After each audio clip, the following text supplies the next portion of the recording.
This is Alex. This is the Nostalgia Critic. So you harass women? I didn't know that.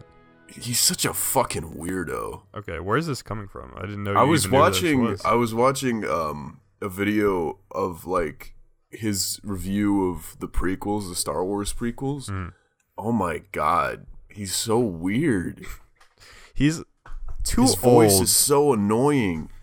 He's this like kind of balding man who wears that What's fucking that? This cringy is the hat. Nostalgia Critic. I feel like his finger is about to curl around my throat and like strangle me in the middle of the night. Yeah, he's got these weird. You remember Goob from Meet the Robinsons? No, I never saw the movie. Don't? Oh, I'm looking it up right now. Spaghetti string man with tiny, long, daddy long leg hands, and yeah, he's very creepy. Wait, this is so accurate, actually. There's a young version and an old version. The old version is the one I'm talking about. The young version? Old version. Old version. Let me see. Oh my fucking god. That's funny as fuck. He reminds me of he looks a lot like Gru from Despicable Me. Just he that also weird... looks like the guy from Lazy Town.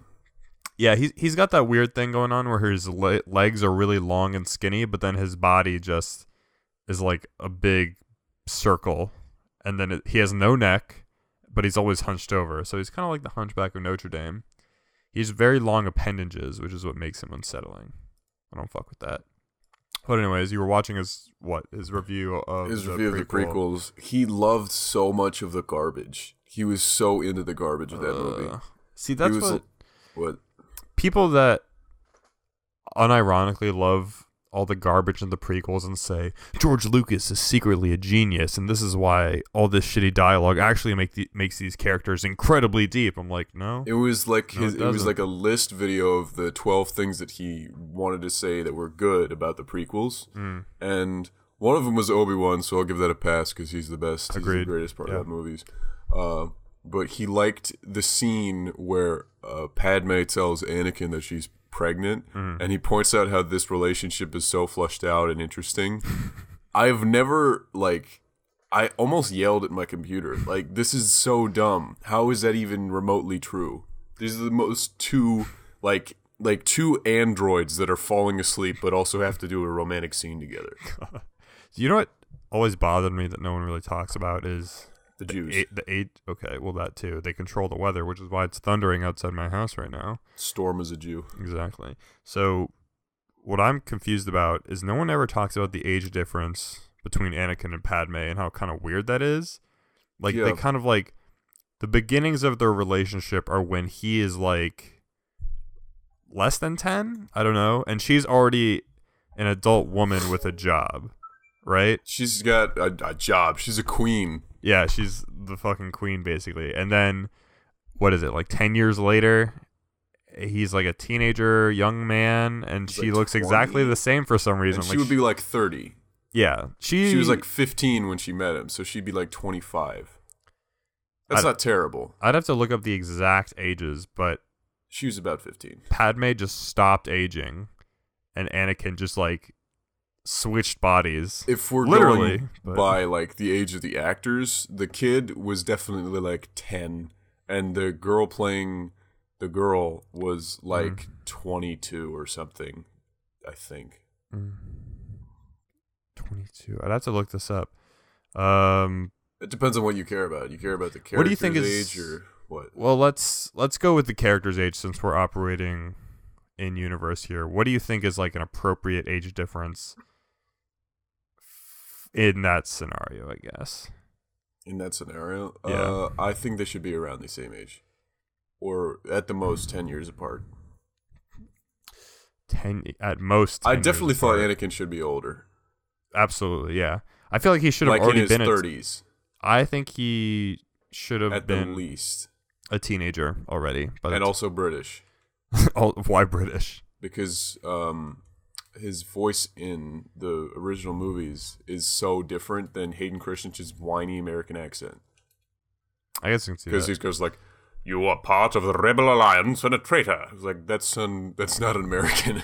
That's not like British either. It's very, very fancy American sort of mid-Atlantic-ish voice. That's not not what he sounds like. And I get the voice changer and stuff, but that only changed the tone and how it shows up. Yeah. But I mean, the change in tone is pretty dramatic, but I always just attributed that to he's wearing like this huge machine. I think the best way to go gives him a cool accent. Yeah, and I think That's the stupid. best thing That's to so dumb. I think the best thing to go by is that scene in Return of the Jedi where he finally takes his thing off and he like speaks a few words to Luke. He still has an accent. Yeah, he does sound more. He actually, the guy who British. played him in that scene is British. But like everyone's British in Star Wars, so, like that doesn't mean anything. So just get a British actor. What the fuck? Who else? Who else is British? And Finn is Obi-Wan. British. Obi-Wan's British. Well, he's I think Scottish or something technically. I was gonna say Mace Windu's British, but he's definitely not. Wow. But yeah, moving on. Did he do a review for Solo that you saw? I don't want to look at it if he did. Okay. Why did you even start watching him in the first place?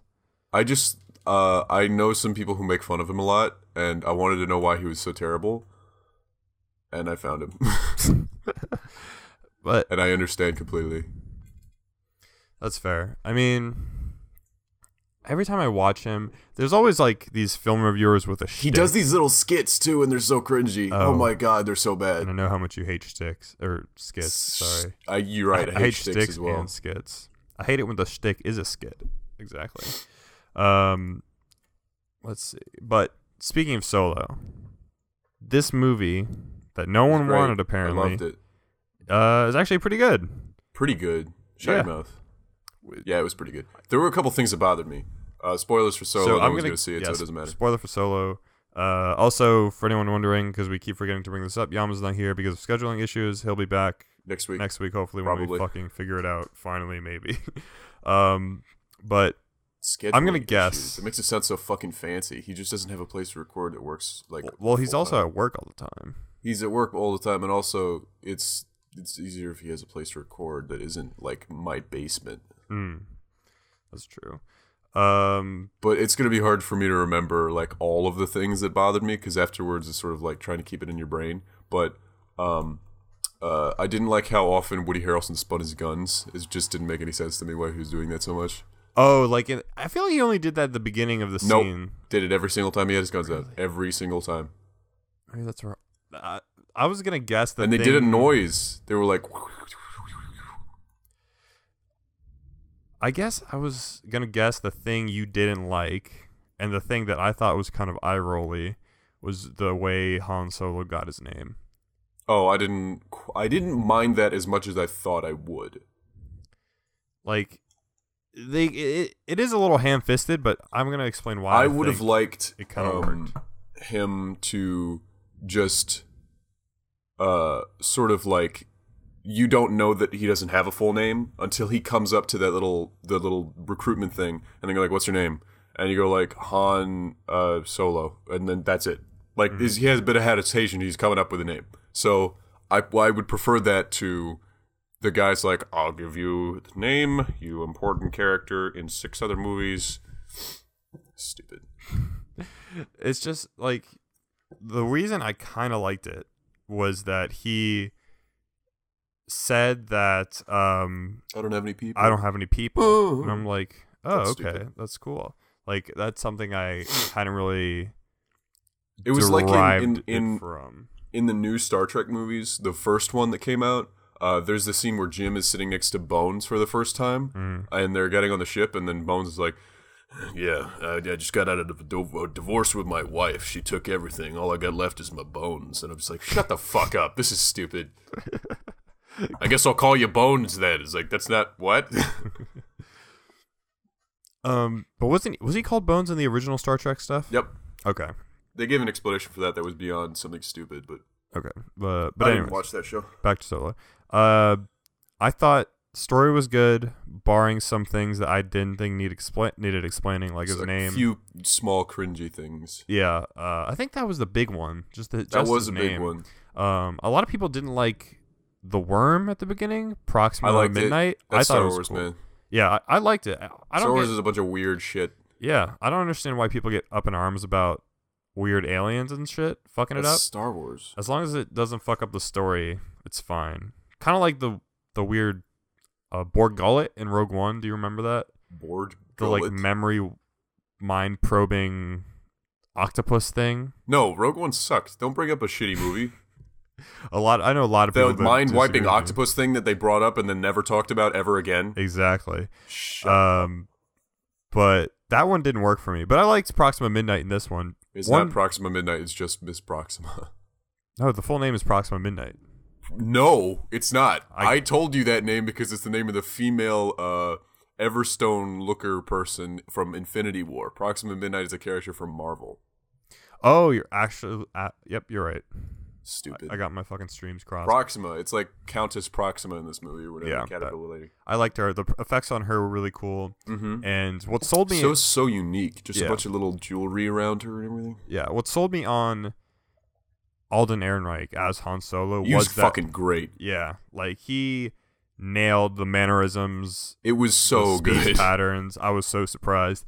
What sold me was when he did that fake out where he was holding a rock and saying like, this is a thermal detonator, where he does these like just stupid, absurd, like long shot plans and like hopes for them to work and then they inevitably fail. Like, it's just a swindly like rapscallion. Like Exactly. He's not quite on the level of a world famous smuggler, but yeah.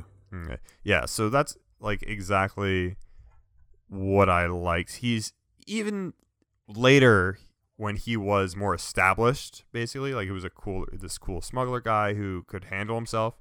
You're seeing this like younger version of himself that's not quite there yet, but the similar traits are still there where they really just try to bullshit their way out of every situation. Did you fucking hear that massive shotgun blast of thunder? No, because you live 30 minutes away from me. Okay. Well, who knows? Fucking... That's not how thunder works. Sound travels at the speed of sound. But besides that, I really dug the train sequence with... I like that a lot, too. Yeah, that was really great. When the Destiny characters showed up. Dude, I thought the exact same thing. And I was like, this feels like it should be a level in Destiny or something. Everyone That's exotic armor. Yeah, everyone like looks kind of exotic and looks kind of bulky in like I liked it. Destiny Dude, kind of the way. fight, like when it started, how quickly that little bone helmeted person moved towards what's his name? Merrick? Wait, I just say Woody Harrelson. Beckett, Beckett, yeah. It's not Bennett. Whatever. I got closer every time. Shut up. He like jumps down and he's got this little laser staff. Oh man, that was cool. And then before all that, actually, the little four-armed Kevin Feige guy. Oh no, that was Jon Favreau. There you go. That guy. Kevin Feige runs Marvel. Whatever. They all sound the same. They're all just a bunch of like older white guys in the film industry, so I don't blame you. But before all that, I really dug the war scene when Han is like just boots on the ground. Like I was worried they were gonna fuck that up. Yeah, like so much production value. All yeah, the fucking set and costume, everything was amazing. Like that kind of $300 million, man. That kind of tone, that like explosion and chaos stuff is exactly what I wanted from Rogue One. Like, yeah, except it sucked. Yeah, I mean, I liked Rogue One, but it didn't have that. Stupid. Like, you have bad opinions. It didn't have that like grit to it. Didn't have that like dirt and like chaos element. It was lifeless and boring. But this movie had that. Like that scene, I was like immediately like, holy shit, this is some Saving Private Ryan-esque. Like everything's going crazy. I feel like I'm totally in a war zone right now, and they did that incredibly well. I don't know if that was Ron Howard or the other directors who did that, but you know, props to them. I think it's just a shame that the whole crew after that train sequence, or I guess during, they just like die.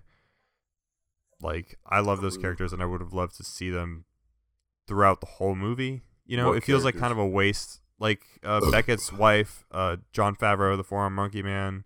I liked him a lot. Yeah. The CGI wasn't even annoying. It was like, damn, that guy looks real. Yeah, it did look really good.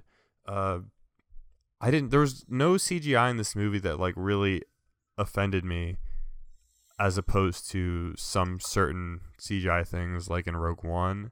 I'm trying to think if I could think of any that really bothered me. I don't know though. Borg Gullet was really bad in Rogue One, but there wasn't a Borg Gullet esque thing in this movie. Maybe that space squid, but even that didn't look bad because it was like made pretty sense. dark. Space is space. Yeah, and it was dark and like pretty well lit. That was and fucking hidden dope. And stuff. So that was cool. Trying to think. There were a lot of really cool aliens on Kessel when they finally land down there, where all the slaves are and stuff. Like in the mines. There were tons of fucking cool aliens when they first meet Lando in that gambling thing. That whole like that smearing of animals like around him at the gambling table. Oh my god, that was so cool. Yeah, that whole table. And that looks lit. The lighting was great too. It made everything look so much better. Exactly.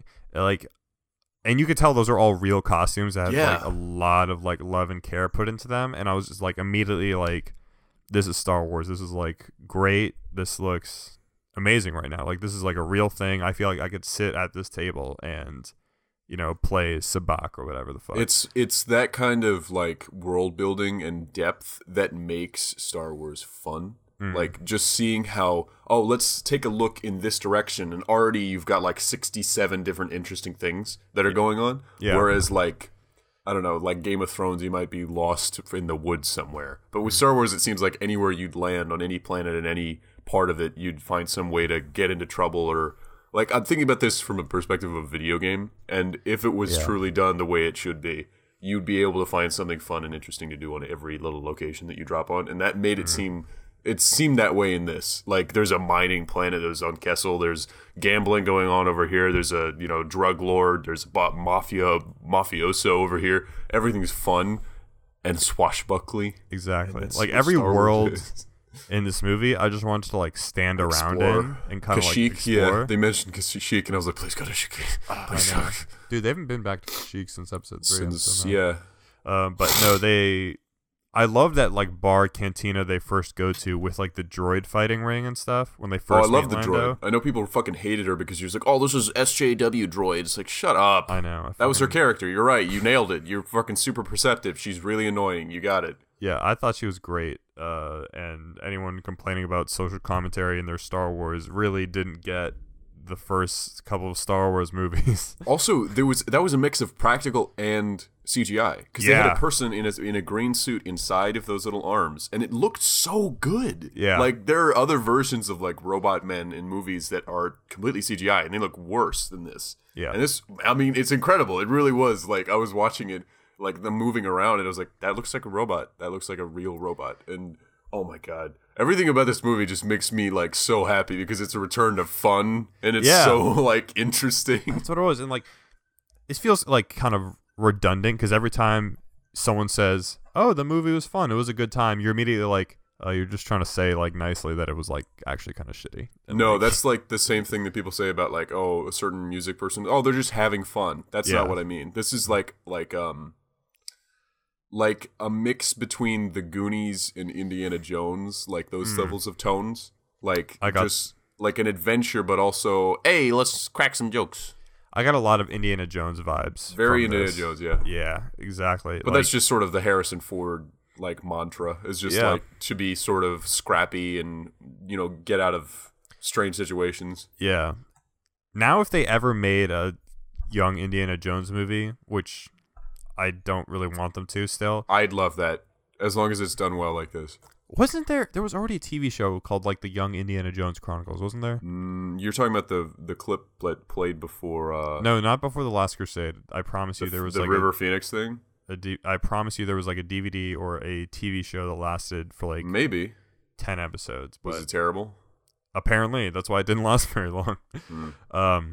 But Alden was amazing. Oh, he was great. Lando as well, like fucking Donald Glover. I mean, it was like sometimes it was like, oh, that's that's an impression. It's okay. But other times I just sort of like after a few minutes of hearing him, I was just like, yeah, okay, that's Lando. That was good. It was great. I mean, you didn't really need much from him.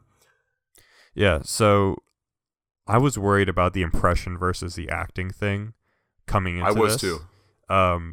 And I think both of them nailed it. Alden never veered into impression territory for me at all. I was immediately just like... There were a few moments where I thought he was going to do the classic one-sided smile thing that Han Solo does. Yeah. But he does a sort of pseudo smile that I'm like, okay, cool. He's not doing a fucking stupid impression. Yeah. Donald Glover, he felt kind of impression-y to me at Sometimes. first. Like when he was first at that table and he was like, everything you heard about me is true. I didn't like the delivery of that line for some reason. It just kind of rubbed me the wrong way. But then as it kept going on, I was like, oh, this is definitely a young Lando. Like, I'm getting it. Yeah, well, if you remember how Lando sounds in the original movies, it definitely sounds like that. Is that really how Billy D. Williams sounds? Like, when you hear him for the first time, it's like, is he doing an impression of, like, a singer or something? Yeah. He has, like, a very, like, billowy, kind of echoey voice. It's, like, up and down. Like, oh, hi, hello. no buddy, old pal. Like, I can't even, like, do Han, it you correctly, but pirate. yeah, exactly. There's, like, the weird slight pauses in how he speaks. But He calls him Han. That's funny as shit. that was, when I first heard that, and I was like, is that really how he... Are they going to bring that up? Yeah. Well, in Empire Strikes Back, he still says Han. It's a bunch of people say it a bunch of different ways. Yeah, which I think is hilarious. And I like that they kind of explained that it started as, like, just, like, fuck with him. And then it's stuck ever since. And I think that's, like, a really funny, like, part of their relationship. What did you think about Emilia Clarke, Game of Thrones lady? He was great. Yeah, I was like, I see a lot of people trying to like be like, she's actually not a good actor, you know, like she has. Oh, she's a great actor. But no, in this she was fantastic. I thought she. I was mean, really it's not like she had much to do. She was sort of just. It almost bothered me that she didn't participate as much because I was waiting for her to get out of her like dress and stuff and like put on. I was like, all right, let's go.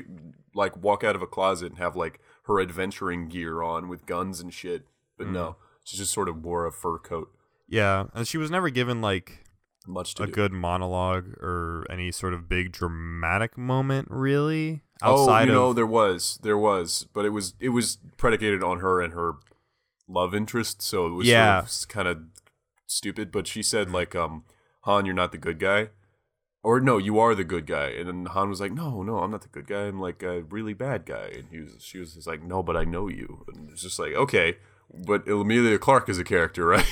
Yeah. She gets to say some stuff for herself. Exactly. Like, she delivered that excellently, and their chemistry was great, but I didn't get anything, as you said. It was nothing for herself, basically. Yeah. It was all, like, serving the plot or, like, Han's character. But I thought she was excellent. I liked her a little bit where she knew Terras Kasi, which is, like, a really obscure form of Star Wars martial arts, basically. Maybe that's the same that... Not to make I like how I was stupid when I first saw the trailer for Force Awakens. I was like, I wonder if Finn is Lando's son, because that was the second black person we had ever seen in the entire universe. A lot of people were saying that, so I'm not a racist. But I'm glad they didn't do that. So when they said, oh, this is Terras Kasi, I was really hoping they weren't going to say something like, it's the same technique used by this one monk on the mission in Rogue One or whatever. Like, I was worried that they were gonna like connect the two when it's better to have like as many like different kinds of a thing as you can get, rather than saying oh, this is actually this kind of thing from this, like making a reference. Just make your universe bigger rather than just saying this is the one kind of martial arts you have. And I'm glad they didn't do that. So many moments where I thought things were gonna be cringy and they weren't. Like, just say the thing. Don't like say the thing then stop to Terras Kasi, it's a form of martial arts developed on the moon planet of Mara. Yeah, exactly. Like, Terras Kasi is just a fucking... That sounds like martial arts.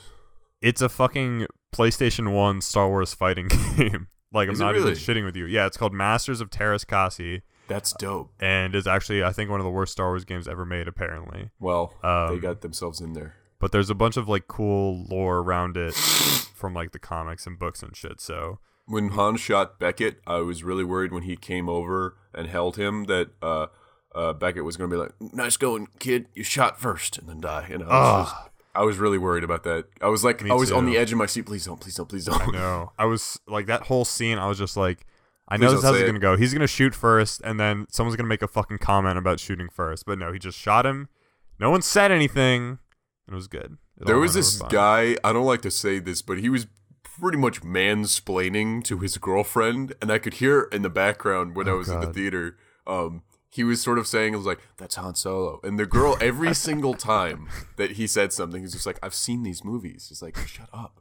It was really funny. It was the most annoying thing in the world. Imagine if every time Han Solo comes up on the screen, he's like, that's Han Solo. Just like, we've been in the movie for an hour. Like, I know at this point. I was like, I really liked the vision in this. Paul Bettany. Paul Bettany. Yeah, he was great. He was so good. Yeah. He was one of the seemed parts. like a person. Like I know, like, usually there's a character who's like, I'm foreboding and I talk like a monster, but he's a little bit crazy, like violent. Yeah. But it seems like he can have a conversation with someone and come to an understanding rather than just being dark and brooding and I'm a bad guy. But it was great. Yeah. It felt like people. He was just there, like, having a good time. Like, he's definitely wilding out, but he's also just like, let's talk this plan through, you know, or else I'm gonna have to kill you. And then he's just like very like, he was very matter of fact, objective. It's really he was just like, or you'll run out of options. And then he sent Emilia Clarke, and I liked that they didn't say this, but you could see on everybody's faces, I mean, like Emilia's and Vision's, Paul Bettany's, that like when Paul Bettany looks towards her, is like, what do you think? And then she has a moment of hesitation, and then she's like, I think he can definitely do this. It's because the moment she vouches for him, it's her life on the line too. So she's really putting a lot out there. She's sticking her neck out for Han, and then like she knows she's gonna have to go with him. It's pretty great. Yeah, exactly. Well, I thought she was surprised when she said, you know, she was gonna go, but wasn't. Yeah, that was different. But like, I'm talking about like she knew that she would be on the line for this. Oh yeah, okay, yeah. I like the end bit where, he knows something is up because you know Beckett's not there, and then he brings him like the fuel rod, and he's like, "Wow, this is really good. It looks almost like the real thing." Oh, that and was Han, so great. And that like was such a Han Solo Han isn't making the connection because he has a totally different plan in mind right now, where these are the real fuel rods. Like he's not faking them. And he's like, but he doesn't know that Beckett is like the informant and not Kira. So he's just like, they are real. Like, don't like drop it or anything. So that was like a pretty funny moment of like dramatic irony. Or whatever. I like how he assumed that Kira was the one who told him. That's a little mean. Like but like, yeah, that's the first person I would jump to. Well, I mean, it's the only person there, but you don't assume that there's another person out there who could have communicated to Paul Bettany that something was going awry. He immediately assumed it was Kira, which was a little shady. Yeah, he's got a lot of growing to do. He's not exactly the world's biggest or best feminist yet. What do you think about Beckett being the one to like betray him? Did you think that was a little predictable, considering he was the one that was like, remember, kid, you can't trust anyone. Blah, blah, blah. I had a couple of people in mind. I thought it was either going to be Kira, Beckett, or Lando, and it ended up being Beckett. So yeah, in a way, like Kira would have been really predictable. I thought actually like, that the rebels were going to betray him. So he then lives on with this sort of stigma against the idea of the rebellion. So he's sort of like not a joiner, and the only reason he joins with them in A New Hope is to get paid. Like, so he's not really a joiner. Like, and that's because he had an experience with the rebels who like treated him like shit. Yeah. I actually would have preferred that a lot. I think it's better. I don't know how much I buy that, just because like, how would you have set that up in the story? Because he made the plan with them to begin with. Yeah, I know. You could have written the movie differently, but yeah. Well, fucking, I don't know. But I'm fine with Beckett betraying them. Me too. Like, it's cool. Even though I really liked his character, it makes sense because he is, in the end, like really self-serving. Obviously. Woody Harrelson's usually hit or miss for me, and this was definitely a hit. Yeah, like I really thought he wouldn't give a shit about this role at all. No, he cared. It seemed like he was having fun. I've seen a lot of people saying like Woody Harrelson was sleepwalking through this movie, and I was like, really? Yeah. It seemed like he was having the fucking time of his life. He was a lackadaisical, wonderful cowboy with guns spinning around all the time. Yeah, like how could you not have fun on the set of a Star Wars movie unless it's Rogue One? He seemed like he was having a good time to me, so I'm happy he was in this movie. Everyone did really well. I was so surprised. Everything was super well cast. I'm so disappointed that it didn't make enough money. Me neither. Although I remember you were like shitting on this movie hard before it came out. See, I didn't actually care that much. It was just that same thing I do to make you mad. But is there something that convinced you to go see it? Like that bit I told you about? I saw Red Letter Media's review of it. I watched the first few minutes. One of them did. Oh, really? Rich Evans, and I like his opinions on things, and I usually line up with what he likes. And because he's usually a stickler about Star Wars. He didn't like The Force Awakens very much. He hated The Last Jedi and Rogue One, and I was just like, okay, so if you like Solo, I'll go see it. And then he did, and I loved it. All right, that's good. He said it was wonderful. So what did you think about the big Easter egg at the end where Darth Maul comes back? Yeah. Yeah, I love that too. I mean, I've seen the Clone Wars, so it's obviously I can understand what's going on. But most people were like, "What the fuck?" Did that guy behind you was like, "That's Darth Maul." I don't know. Wait, what? Wait. And then the girl's like, "It's Darth Maul, you fucking idiot!" And then slaps it. I have had a lot of people. I've seen allegedly a lot of people being like, "Oh, this movie takes place before Episode 1," and I'm just like, "It doesn't. No, should have seen the Clone Wars. Should have seen Rebels because he is well, he's not alive anymore, but." I wish they had done that differently. I get that you want to, when you know what's going on, you want to include Darth Maul because you're like, hey, he's got robo legs now, so he's alive. But most people haven't thought about the prequels in 87 years. Yeah. And then definitely people who are going to see Solo, those 45-year-old dads, are like, who the fuck is that? What? Yeah, I think it kind of works even if you don't know who that is because he looks like this super fucking crazy menacing guy and you're immediately just like, you know what he's about and you're like, oh, geez, this guy. That was a little jerk-offy. It was definitely jerk-offy because he was basically on a fucking Skype call. Like, it's like if someone pulled out like a gun when they were on a Skype call with something like, that's fucking dumb as fuck.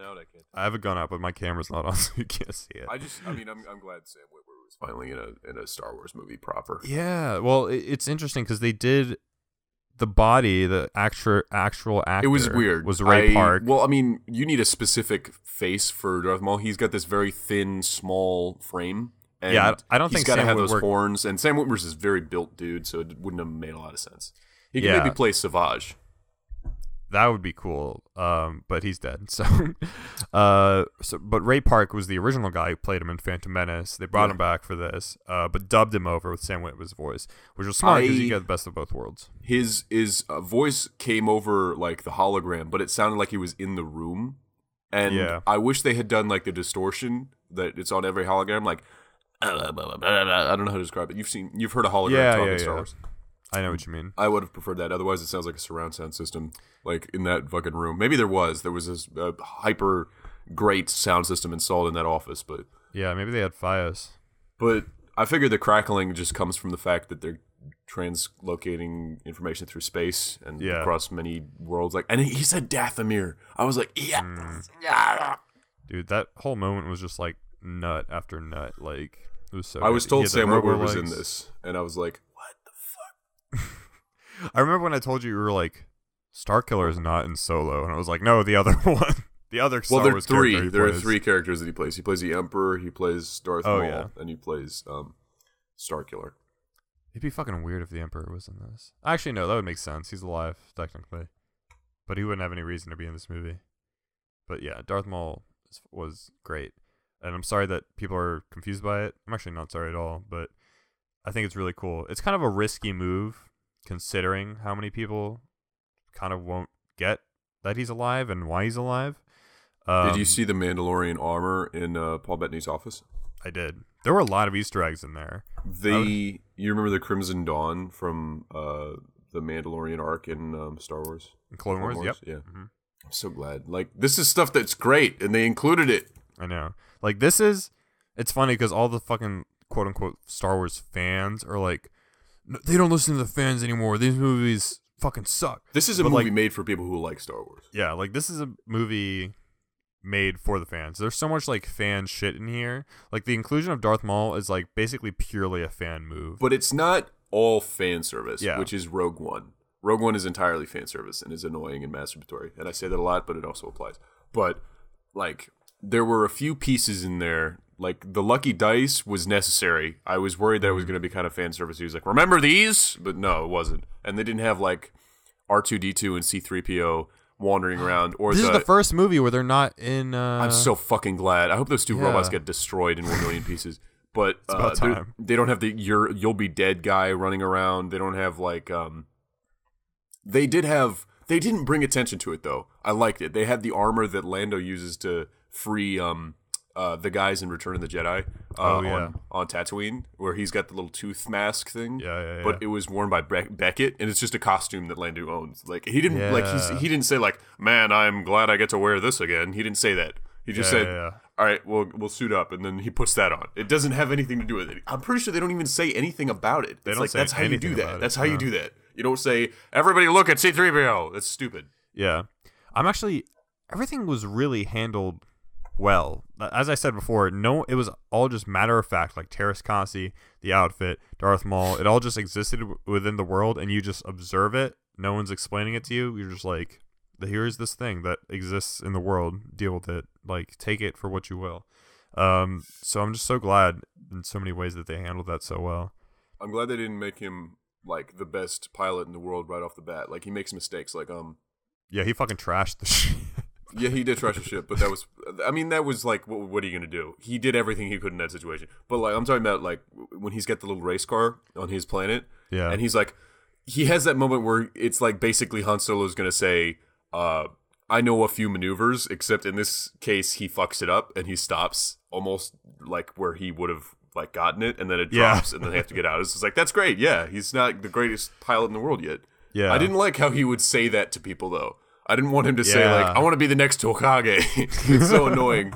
It was so weird. Me, Han Solo, the greatest pilot. But, you know, I get what you mean. The more he talked about explicitly just being like, I'm going to be the best pilot. That's not something that Han Solo says. Yeah. He doesn't say, I'm the greatest pilot in the world. He just sort of says, hey, come on, you know? He just sort of, like, says a few things that are, like, snide and annoying, and he doesn't say that's so like maybe it's because he's younger and prideful, but like, well, I mean, maybe Han Solo's prideful too, but like also when he talks about the Kessel Run, parsecs are a measure of distance, and the only reason that he did the whole run in less distance is because the gravity well stretched or like shrunk the amount of distance there was, so it's not really something you can brag about. Yeah, well, and also you use the hyperfuel to make it last less. Like, it was a lot of factors came together. Yeah, I mean, I think it's still something to brag about because I don't think anyone's ever made that run, and that technically that you should distance. Brag that you made it into the Kessel like spice like mist thing, and you made it back out, because most ships, like they said, destroy themselves going into the thing. The only route that's safe is through that little like tunnel, and they went out into the mist. Yeah. I really dug that. It was really reminiscent of the asteroid field chase in Empire Strikes Back. They even used the same music, I'm pretty sure. I couldn't tell. The like I love the music in this. When they spike the score after Emilia Clarke punches him when he's pretending to be a prisoner, and then hands him the dice, and he turns around after he looks at the dice, and there's that little spike of the Han Solo score. I was like, yeah, that's good. I like that. Yeah, not too much, just enough. And how do you feel that she kind of ended up betraying him? It wasn't really a betrayal. She just sort of left. Yeah, I me's she did betray, because she was like, I'm right behind you, you know, like, I'll wait for you here. That wasn't a betrayal. That was a ditch. That was like breaking up with someone. She's ghosting hard. How to get rid of a guy. She was in a tough situation. She probably wanted power and wanted to be in charge and wanted to be free of these shackles, but now she's got the biggest shackle in the world with Darth Maul. Yeah. I wonder what their dynamic is. Is he the boss of Crimson Dawn, or is he just like a client He's definitely really the boss fucking powerful? Okay. Do you remember from that? Like, he takes over. Well, I thought that was didn't they the Mandalorian version of Crimson Dawn, or whatever it was called, got finished off in the Clone Wars. Like, they basically got fucked up and they were done. So I'd have to like brush up on my like Star Wars. He also dies too at the Emperor's hand. But I like to think that Darth Maul's around till Obi-Wan kills him on Tatooine. Yeah, and that's interesting. What do you think? I didn't like that he had the little shitty, ugly, hideous fucking double lightsaber from the Rebels cartoon. I hate those fucking things so much. I thought it looked good. It looked so ugly. I hate those. What was ugly about it? It looked like it just had this normal. Stupid little candy canes thing, and on the other end it looked stupid. It was just bad. Oh, you just don't like the curve on it. Because those are the same ones that the Imperators use to fly around like helicopters, and the entire... It's stupid. Oh, no, it's not. It's not... Yes, it is. He took it from one of them. Okay, I think he like used like half of it, but he combined his two. Inquisitors have their thing in a literal like disc for it to spin it around. He just has like the staff portion. I thought it was a broken portion of one of them. That's why it's like a half circle. I think, but it's just like he took it the straight. Still, anyway, I don't like it. Whatever. If it was like you remember Count Dooku's lightsaber, how it was curved, and you can see that there was a little blade on the end that stuck and followed the lightsaber. That's cool. But this is like 6 feet long. It's like a scimitar. Well, it's not even like a practical thing. Like the handle is not a blade, straight. It's just ugly. The handle is straight, but then there's just like piece weird of curve. plastic jutting out, curving until it like barely touches do you the like blade. that? I think it looks fine. I'm pretty indifferent. I'm not like his original lightsaber would have been like I would like to see, because it got cut in half. Like only half of it is working, and he's got some like device on the bottom to keep it from like malfunctioning. So he's like modified his original half that he still has. Like he lost one half of them. I would prefer that. I don't remember how he got back his lightsaber in the Clone Wars. It fell down with him. No, in the Clone Wars. Like how did he get it back? After he got fucked up. Oh, well, you've got Savage Press was given a few lightsabers from Count Dooku. He's got the one that's just a blade, and then the one that's two-sided. Yeah, okay. And Savage Press was so cool. Well, he was kind of just like an angry buff dude who just was really good at killing people. Yeah. He didn't have a lot of character to it. But at least Darth Maul is like fucking fixated on vengeance against Obi-Wan. Yeah. What do you think they're going to go with all this? All what? Now that Darth Maul's in the movies. Like, you don't just bring Darth Maul in for one Well, movie. they're never going to make another movie like this because they lost $280 million. Yeah. I'm so sad about that. This is the best way to do Star Wars. Little tiny stories like this. This story doesn't even need Han Solo. Just replace him with some nameless guy, and I will enjoy it because it's a little romp of like action going on, maybe a smattering of the Jedi, maybe something going on with the Sith, but it's mostly these people running around in the world of Star Wars. Yeah, that's what I like about it too. It feels, even though there are some things explained that don't need explaining, most of it I actually really liked. Like, because I relate to the characters. Yeah, like small shit like why Lando says Han, or the dice I thought was like pretty interesting. The only thing I really didn't like dig too much was how he got his name. It felt a little forced, but that's the only thing. There were so many better ways you could do that. That's the only way. Or just have him be called Han Solo. That's like the best way to do that. They said, like, he mentions his dad and how like his affinity for that kind of ship is like, oh, my dad used to build these like in the shipyards, and he would like. Your dad has a name beyond. What is your dad also named Han? And he was just like, I guess it'll be Han too. Yeah, Han number 2. Han Jr. But Han the sequel. Han the squeakle. Han the squeakle. And I think, because right now there's the 2 other spin-off movies that are being made allegedly. What? Oh yeah, James Mangold's making Boba Fett, and there's another Obi-Wan movie in development. Darth Maul popping up in the Obi-Wan movie would have made the most sense had Rebels not existed, but because Rebels already did that storyline, I wonder what is going to happen. I think you can easily see Darth Maul popping up in Boba Fett. Since what else is he going to do in Obi-Wan? Is he just going to like wander around? Is Obi-Wan going to wander around? I'm imagining it's like that shot from the Revenge of the Sith when they're all like, there's just the blackness and you can see the silhouette of like the sand igloo and then the 2 suns, and then Obi-Wan comes down off his speeder and then hands a silhouette of a baby to a silhouette of a person, like Owen Lars. And I'm imagining like a sequence at the beginning of the Obi-Wan movie where that happens, and then Obi-Wan is sort of like wandering around with some music in the background, like for years, like slowly just like becoming accustomed.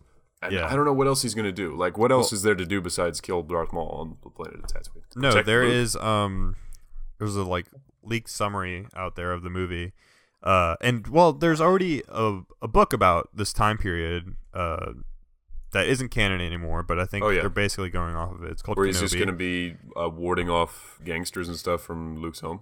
Yeah, it's basically like there's a big like crime lord or like Tusken Raider crime lord, whatever, on Tatooine that's like constantly fucking shit up. and it's putting Luke in danger. Is it the Jedi one? I don't think so. It was a Jedi Tusken. Was it Jedi Tusken Raider? Yeah. Oh shit, that would make things pretty interesting. But basically, the gist of it is these crime lord Tusken Raider, whatever the fuck, put Luke in danger, put like a town in danger, I guess. And that brings so it's like a Western. Yeah, exactly. That's the idea. It brings him out of retirement, basically, to be a Jedi. I hope they just start making. I know it's never going to happen. It's never going to happen with the superhero movies. It's never going to happen with Harry Potter. It's like all these universes are never going to be given to people who have like a genuine interest in craft of like what they're making. So they're never going to make the stylized like Western, like seedy, like intense one that I want. Like all these movies that could be done so great if you just gave them to the right people. I know it's not going to happen, but I want that so much for like Obi-Wan. I want it to be serious, like real, like gritty.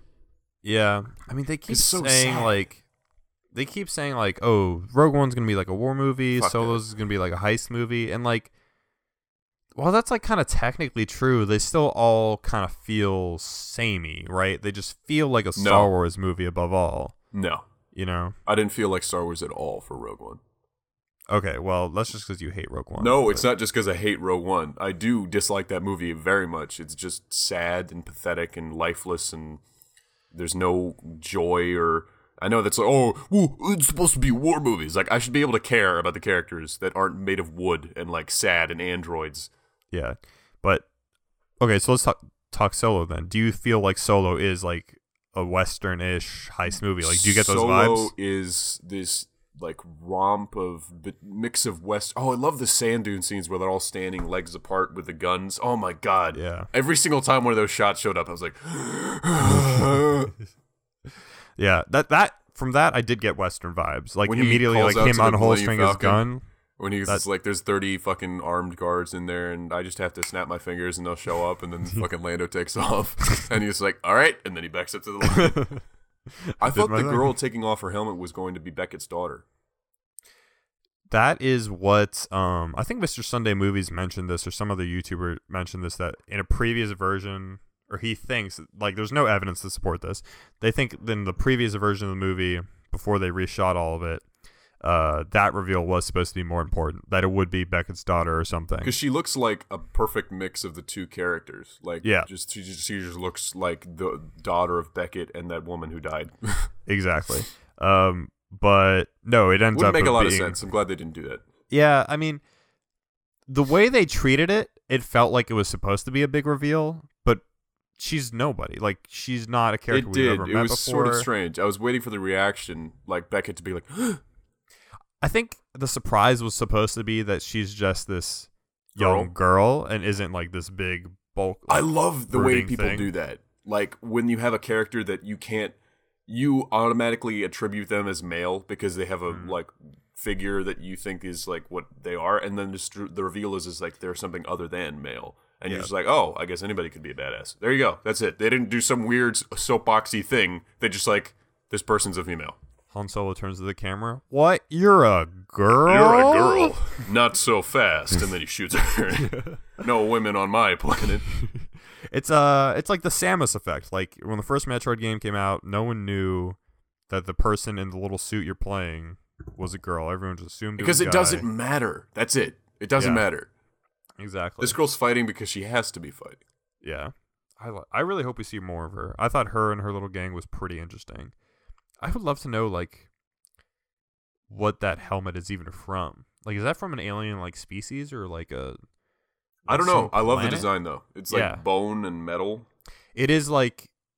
It's kind of like the Mandalorian thing. Like, it has, like, remnants of that design. Thing at all. It doesn't look like Mandalorian? Not at all. I didn't get that at all. A little bit of that. But it looks like something from Destiny, though. Yeah, it looks a lot like Destiny. It's like a exotic helmet that you could get. Mm-hmm. Yeah, you've got like this weird like ancient aspect of it, but you also have this like alien aspect of it that's like balanced out really well. So no, I really fuck with that. I thought she was really interesting, but I wish she did like karate a little more. Like I don't think she had like a big action sequence after her mask came off, which was disappointing, but it's okay. I thought it was just because the scene was meant to highlight how clever Han was. I think it was like they were a set piece that had to be where they were. I mean, you could have had a big gunfight at the end, but it's better to have something that's smart rather than this enormous space battle. Like, it doesn't have to end that way in every single Star Wars movie. Yeah, agreed. And this movie is like, this is so perfectly Star Wars. This is the best modern Star Wars movie ever made, in my opinion. It's so good. It's everything that you need in a Star Wars movie. I loved it so much. Yeah, I went into it with like no expectations. I had such bad expectations. Yeah, me too. And as soon as it started, like about 20 minutes in, I'm like, this is great. I'm like, this is really good, actually. Like, I'm really like. I was looking myself. like at the person I brought with me, and she also had like, she's like familiar with Star Wars, and so I didn't have to mansplain to her. But that's Han Solo. I was looking at her, and she was like looking at me, and I was just like, this is what? This isn't. I was expecting something so terrible. God, it even and now just like now that I really like the movie, it really pisses me off that I see all these like fucking like Reddit neckbeard circle jerkers being like, see, this movie was terrible. That's why it's failing at the box office. No one asked for it. Yeah, I saw that, so I was doing it to you. Yeah. Yeah, you were exactly like one of those people until you actually saw the movie. I saw everyone on Reddit doing that, and everyone who was like, who I knew who had seen the movie was telling me that it's like, hey, actually this movie is good. I was like, okay, but I saw those Reddit comments, and I was just like, this would bother Pena. Yeah, fuck you. See, everyone that actually sees the movie is like, actually, yeah, it was pretty good, a lot of fun. But then their lowest opinion I've seen is from Jay Bauman from Red Letter Media, because he hates everything. And I pretty much don't listen to what he thinks about movies, because he's definitely one of those sticklers, like the guy from Your Movie Sucks, where he'll only say that Martin Scorsese's Silence is the best movie ever. Anything lower than that is like trash, not worth my time. And I was expecting him to say something really vicious about this, but he was just sort of like, yeah, it was kind of boring. So then I knew, I was like, this must be the greatest movie ever made. I saw YMS did actually do a review for Solo. I didn't watch it because I knew it would just piss me off. He gave it a 5 out of 10, which is his average score. He does his fucking idiot scoring differently, but yeah. So whatever. He has a very I don't even want to say what is it? Fancy taste, but he basically has fancy taste, and it's pretty pretentious. Yeah, exactly. Okay. I think it's just because he's an asshole, but that's just me. Yeah, definitely a little bit. He gets really defensive. If he doesn't give something a low score, then people will start to think he's got a I've said this before, but I think the only reason he does this shit is because possibly just because he's insane, and also that like he knows that people liked these movies. So if he does a low review, he'll get 100,000 views or something from it, just because people want to see something that will make him mad.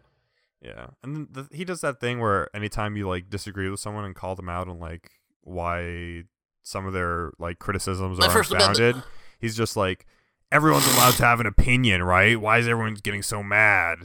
Like, we had a whole conversation about that. I just recently listened to that podcast back. It was just like a lot of just me getting really mad. That's the best. Okay, speaking of other movies we've seen, we totally forgot to talk about Deadpool 2, which is part of the reason that Solo may have done poorly at the box office. But I thought Deadpool 2 was even better than the first one. I thought it was great. I know Yaman said he wasn't a big fan of it because it wasn't as funny. But I liked all the parts with Juggernaut and Colossus and Negasonic, and I was really worried they were going to have her just be a non-character, because that's usually what happens. Like in a second movie, they have to scale up, so they'll remove the importance of a character that was in the first one. But no, they had her back minimally. I'll give them that, but I was worried they were just going to have her be like this insulting sort of like, guys, remember she's a lesbian? It was going to be like really bad, like bad, but it wasn't. Bless you. Fuck. See, that was one of my actual like, not even complaints, but bless you.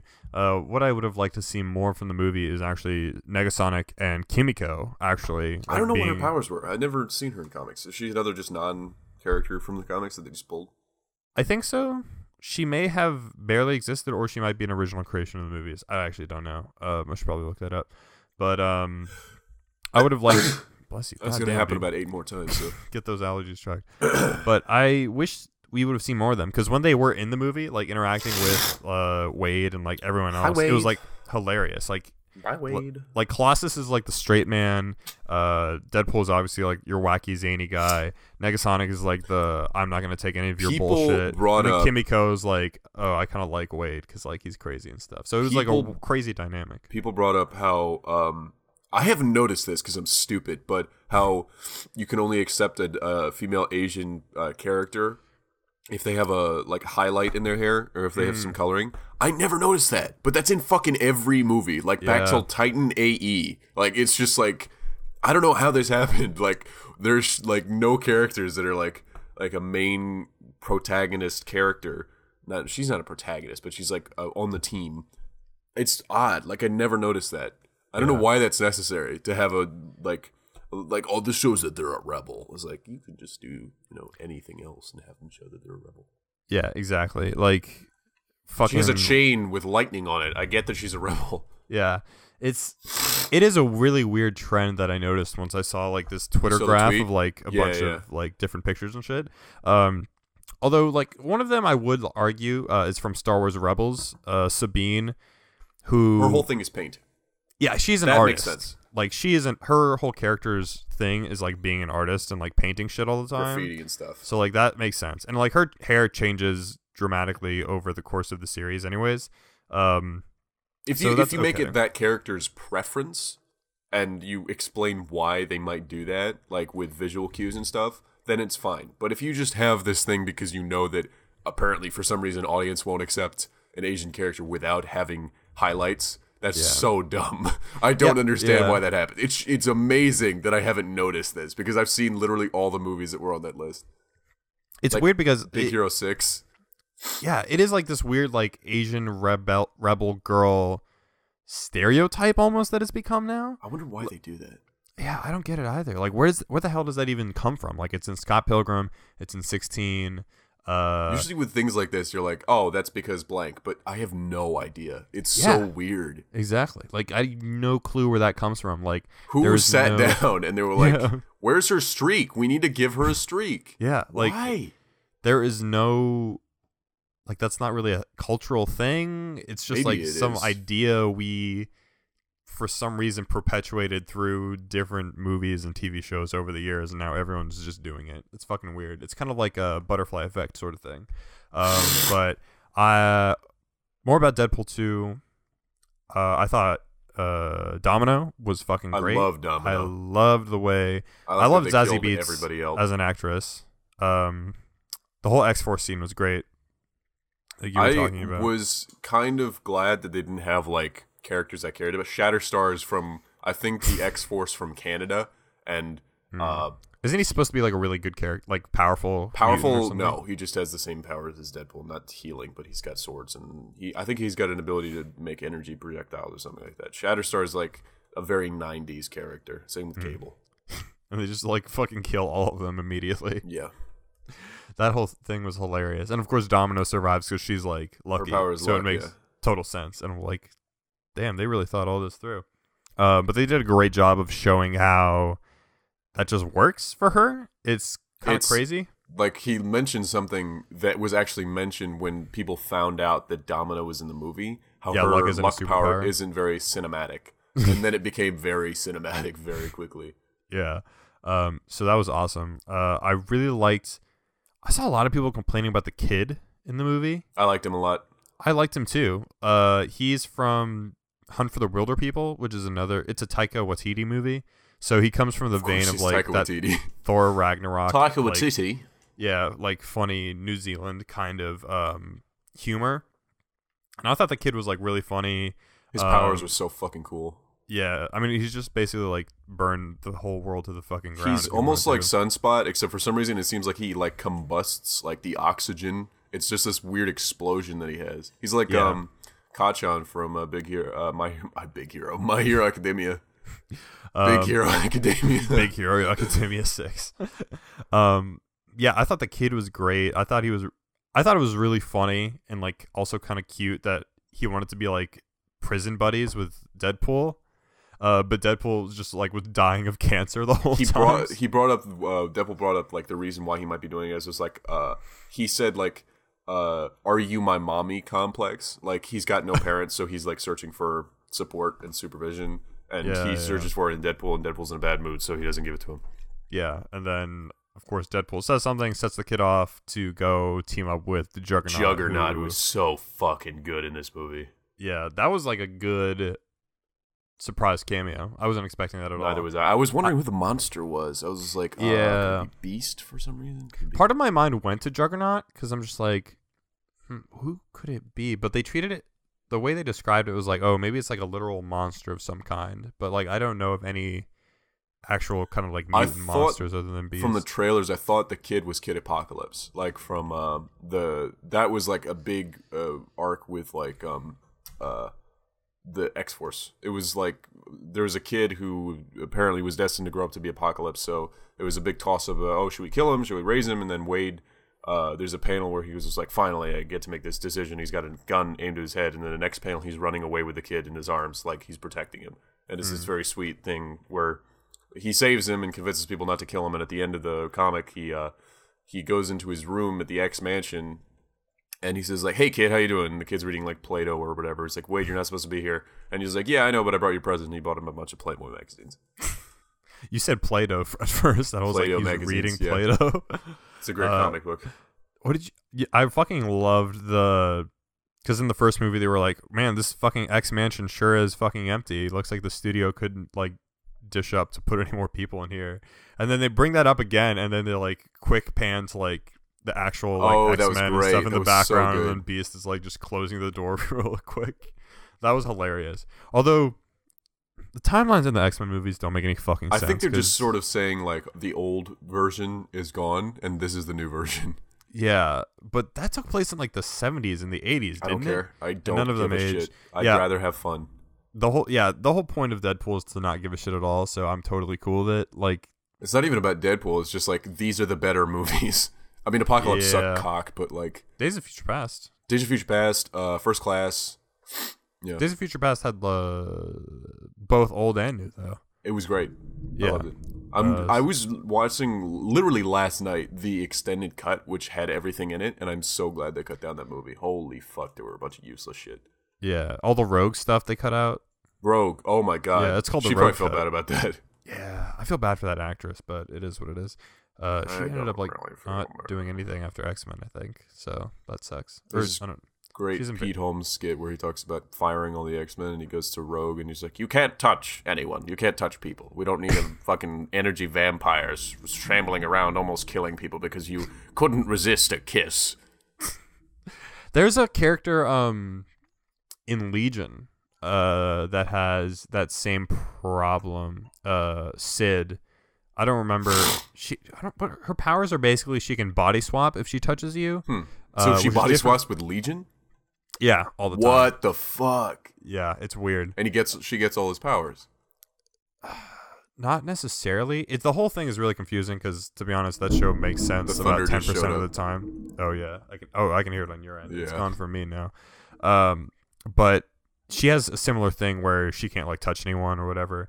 But she doesn't like heal herself that way. If I was you, I would wear oven mitts all the time. I would not take off oven mitts. I would just be the oven mitt girl forever. The thing, yeah, Sid literally wears gloves, all like gloves that fucking go up like past her elbow all the fucking time. Huh. So that sucks for her. And her and Legion, they're like dating or like together. So they just have sex? They have sex like with Legion's like mental powers. So they have like sex mentally. That's bizarre. Really bizarre. Yeah, but I kind of like that. Yeah, it's crazy, but it's a clever workaround. Like, how else are you gonna do it? But I thought Cable was really good in the movie too. Josh Brolin is one of my favorite fucking actors, man. Yeah, dude can do anything. He's the new Clint Eastwood in my head, like that kind of. 100%. Cool. Yeah, and what I like is that like in movies he can play like the tough like machismo guy so well, like that you take super seriously. But in interviews, oh my god! In interviews, he's so friendly, dude. When he was, he did that one with the guy who did John Carter of Mars or whatever. Taylor Kitsch. He was just like poking at him. He's just like, man, I wish I still had abs. And then he was just the other actor was like, you have abs. I've seen you with abs. And he's just like, yeah, but not now. And he reveals his like little belly. You should just be like, I've been eating a lot of Rocky Road. I saw this video of him watching gameplay of the Thanos and Fortnite thing. He was like, I don't remember doing the mocap for this. He's like, yeah, this is definitely not me. I can't dance that well. Since the Goonies, man. He's been doing shit forever. I can't believe he was the fucking kid in the Goonies. He's got Thanos, fucking Cable. Dude, yeah. He's got Thanos and Deadpool money. Like, I fucking love all of that shit. Okay. Deadpool 2, I'm going to give an 8 out of 10. Solo, I'm going to give an 8.5 out of 10. I believe I also gave Deadpool a 9. You gave Solo a 9, which I was so surprised by. Why? Yeah, because I had pretty much told you I hated it. Yeah, you were pretty much down on it before you even saw it. And even when I saw it, I was like, that was actually pretty good. But I bet like Pat will probably not like it as much as I do. No, you have that assumption because I dislike The Last Jedi and Rogue One, and both of those you like. 2 movies you're going off of. 2 examples, you fucking ass. It's. I have to go by what I know. Since you hate everything that I like. You do hate everything. Shut up. We got actually a pretty interesting Instagram DM that I do want to talk about. This is from there was a kangaroo in my living room. I doubt it. Okay, so I'm listening to episode 21, and you guys are talking about Infinity War, and it's so funny to me how wrong you guys were about most of your predictions about the movie. Alex said, I think Pepper Potts is in the Iron Man suit. Yeah, that was dies. so fucking stupid. I can't believe you said that. I was so sure about that. Why? I don't know. I'm pretty sure she's a Skrull, though, because she was trying to get him to like not be Iron Man anymore, and that would basically disarm most of their big gun. And then Patrick, you said that you don't think they'll kill more than one person. They don't kill anybody in this movie. They definitely kill Loki. There you go. And I think Gamora might be dead. Oh yeah, Gamora and Loki. Actually, I don't know. Maybe Gamora's not dead. I really don't know. But yeah, it really. They don't kill anybody. They don't actually die. They die. They don't die in this movie. Like half of these people have put them on the bench. They got fucking sequels planned already. People who got like super fucking emotional and made edits about like Mr. Stark are fucking stupid. I hate those people so much. Okay, I thought that was like an emotional moment. It wasn't but I think at all. people I knew they were gonna do that as soon as they were doing all the other like disappearances, and then I was like, the only one left is fucking whoever's there, and it's gonna be stupid. I know it. We also got this in our Instagram DMs from Just Call Me Irving on Instagram. I'm sure you've heard of this, or maybe someone sent you to this already, but since you guys worked at a pool, how do you feel about the lady that was shaving her legs at the pool? And it links to this article of this woman who was in a hotel pool, sitting in the shallow end, just shaving her legs. That is like the worst fucking... That's the most like yeehaw, like disgusting shit I've seen. In the pool, like, shaving her legs? Yeah. Gross. That is fucking nasty as fuck. That's like the kind of like trash you see at like Walmart, you know? That's just like... Let me get better shave my legs. All right, here, do you want to do the emails then? Since I did DMs? I never have it open. Give me a second. You're never fucking ready, bitch. You've done it for so many fucking billion years. Which podcast is this anyway? This is podcast 46. I already have a title idea, so I'm gonna... What is it? I think I'm gonna do Solo a space. Did we read this yet from Devin Beckett? No, we did not. Okay, so 2 questions. One kind of having to do with the zombie thing, and one about anime. Do you prefer like wise old dragons that can talk and stuff inside media, like primal giant flying animals in Game of Thrones? And 2, well, actually, let's answer the first one. Let's do the first one. Do you like wise old dragons that can talk and stuff in media, or like primal giant flying animals? I can go either way. I would say the same thing. I like both of them. I like to think that dragons are as complex as people, and some of them are just fucking wild and aggressive and like to fuck shit up. And then there's some like older ones that have like, you know, are past their prime and now just give advice to the youth, and they're like, you must retrieve the sword, but also be sure to pack your broccoli. I like Fing Fang Foom from Iron Fist, how she talks to people. I like Smaug in The Hobbit, even those movies are pretty bad. But that scene between Bilbo and Smaug is pretty cool, like talking to each other. I definitely like the dragons from Game of Thrones, but it almost makes if they could talk, it almost like would benefit them. Like, Yeah. hey, don't do that. It's like, oh, okay. Yeah. And okay, read the second one. Oh yeah. And 2, you probably talked about this before. Do you like Attack on Titan? Because like I could never get into it. Mostly because the Titans look like the souls of the damned clawed their way out of hell to torment the living. Also, after watching literally 2 or 3 episodes, it gave the worst nightmare that ended with me huddled in a mall bathroom bleeding out while a Titan reached for me. Which is doubly bad because I hate the mall. Oh, that was part of your dream. I thought you woke up and were that would be huddled in a mall bathroom. And I'm like, why were you sleeping in a mall bathroom? I do not like Attack on Titan. I hate it a lot. Oh, what? I love it. Well, I've only seen the first season, but I really liked it. I thought it was really good. It's one of those animes that's like the VR anime where they end up in a video game. It's just like, this is the gimmick, and we have no story, but that's the gimmick. That's all. Isn't that Sword Art Online? There you go. And there's also Gun Art Online or whatever. Yeah, I was going to start Sword Art Online because it looked kind of cool, but it's I guess not. Visually stimulating. It would be a great game. I'm pretty sure they made a game. Isn't it? I think there is a game or something. But yeah, that was a cool question. All right, thank you, Devin. This next one is from Skylar. Hey guys, I listen to your podcast every morning. I absolutely love it. I just wanted to hear your thoughts on how the next Avengers movie will play out. What are your predictions, and do you think it will live up to the quality of the previous films? Thank you for making an awesome podcast. Thank you, Skylar. Oh shit, I archived Skylar's. Well, it's okay. I just read it. So, what do I think about the next Avengers movie? Well, it's going to be the main cast, like from the original. Yeah, what you're going to get is you're going to get the greatest hits coming back. It's going to be the original cast. They're going to find a way to bring back everyone. And basically, none of the consequences of the last movie will matter. But, and here's my big but, and this is going to be my next bold prediction, and we'll see if it comes true in a year from now. I think everyone's trapped in the Soul Stone, which is where I think everyone is right now. And the original team of Avengers, which is everyone that's left, plus Rocket and like maybe some other minor characters, they are going to die in the process somehow. Like all those actors that have been there since Avengers 1, since Phase 1, their contracts are up. I know Captain America definitely has to die because Chris Evans said he's done after Avengers 4. So they're going to have to die somehow in some like act of self-sacrifice or whatever. So yeah, that's my bold take. What do you think, Pat? I think Cap's definitely going to die. Yeah, he's gonna. And then Winter Soldier will pick up the shield. I wonder if there's going to be, because if only a few of the adults, are leaving. So I wonder if that's going to push, like, because there's only going to be a bunch of kids and, like, less interesting characters, like secondary characters left to be the new Avengers team. And I wonder if that's going to push them to leave because they feel like, oh, this is weird now. I don't want to be here without this, like, because when when Robert Downey Jr. and Chris Evans are here, it feels like, oh man, this is a real big movie. But then with the secondary characters, it's just like, you guys are lame. Yeah, I think they're gonna have to like pick up the mantle, but they don't want to. I'm just saying, like the actors probably want to not do that afterwards. Interesting. Dude, I can hear that fucking thunder just wrecking your shit. Yeah. All right. All right. I'm gonna go for the new podcast reviews that we got now.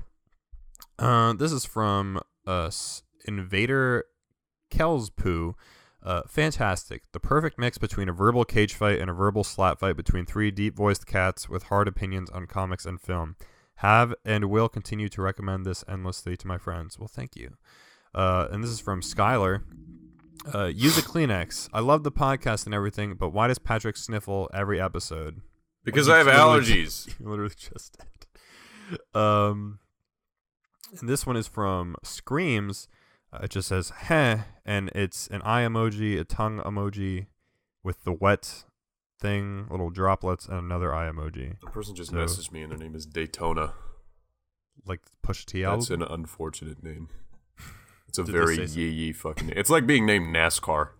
Did they say is there a question related to the show? Or is no. that like a personal question? Okay, well, fuck you, bitch.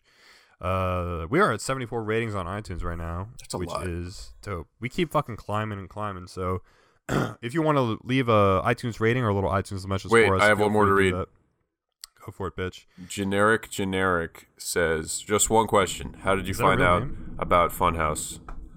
I know Rooster Teeth, the company that owns Funhouse, they had a bunch of stuff going on. They were saying like, yeah, we're starting something new with the guys from Inside Gaming, blah, blah, blah, blah, blah. And then Funhouse released their first video, which was a podcast. And then I watched it, and I was like, huh, I wonder what these guys are like. And then I watched their Inside Gaming vids, and they were fucking amazing. And then I watched all their videos that they put out on Funhouse, and it was great for a while. I know about Funhouse through you guys primarily, but I watched Inside Gaming back when it was like on Machinima. You and probably stuff. also know about them from the videos that showed up on SB7. Well, yeah, I knew about them through SB7 too. So like I know everyone in Funhouse, and like I follow them on Twitter and stuff, but I don't actually really watch any of their videos. I've like tried, but like I don't like. I'm not even big into like gameplay commentary stuff anymore. You're a racist. And now that they're not even doing that, like they're just doing skits and whatever the fuck. Like I don't really care. I felt really bad because that podcast that we did where we just fucking railed on them, like. I don't know. Like, I really, really, really like these people. I wonder if it's not okay to criticize people that you like in this format, because there's a chance that someone might tell them about us, and then they're gonna like they're gonna do a podcast, and one of the topics will be like, oh, these shitty, small, tiny assholes. Like, we're throwing shit at us. But it's like, I love you guys. I just think that the new stuff that you do is so bad. I think that would just make them look bad, honestly. No, because most of the community feels the same way. They're like, they do, and they don't care. I'm pretty sure. So I think we would be fine. And they have this like thing like I don't want to fucking talk about this anymore, but I should. I want to. This podcast is only like 10% raging about. We talked to you about this. It was on Xbox. They like they had this thing where they said, oh, we have a new like a bunch of production value is going to be spiking soon. Like, we're going to have like a bunch of new opportunities. And then with that came a bunch of live action scripted skits. And they said that, oh, you guys thought that the new production value was the skits, but that's not the case at all. Period. That's it. That's all they said about it. So we were complaining that we don't like the skits. And they took that and they said, oh, you guys, the skits aren't what you think they are. That doesn't answer the it doesn't idea. Change anything. It doesn't change the fact that they're still bad. Like, it doesn't matter. You can label them whatever you want. Sure, they're not the new production value, whatever. They still suck. Can you not do them anymore? Okay. Enough Funhouse talk. All right. Let's wrap this bitch up. Again, we are at 74 ratings on the iTunes store. Let's get to 80. My birthday's in a week. I did it again because I hate that email that criticized me for it. Yeah, so let's get to fucking 80 ratings by my birthday. That'd be dope. If you want to email us, send it to prude@gmail.com. If you want to find us on Instagram and Twitter, which we need to be more active on because we forgot to post about the show last time. That's at Prude Dudes. Did we really? On Twitter. Yeah, we did. Fuck. I feel like we should also just use it to like post like memes and just shit more too. But I shouldn't post shit. Well, I'll post a picture of my shit. That's gross. You can post shit. But if you want to follow us there, that's at Prude Dudes on Twitter and Instagram. If you want to follow us at our personal accounts, I'm at AlexPenna97, Patrick is at PatrickShelter5, and Yaman is at its_Yaman, where you can bother him to get him to come back on the show, to quit his job, to quit school, and to become a full-time Prude Duder. That's stupid. Just tell Yaman to get on the fucking show. Once again, guys, thank you for listening, and we'll see you again next week.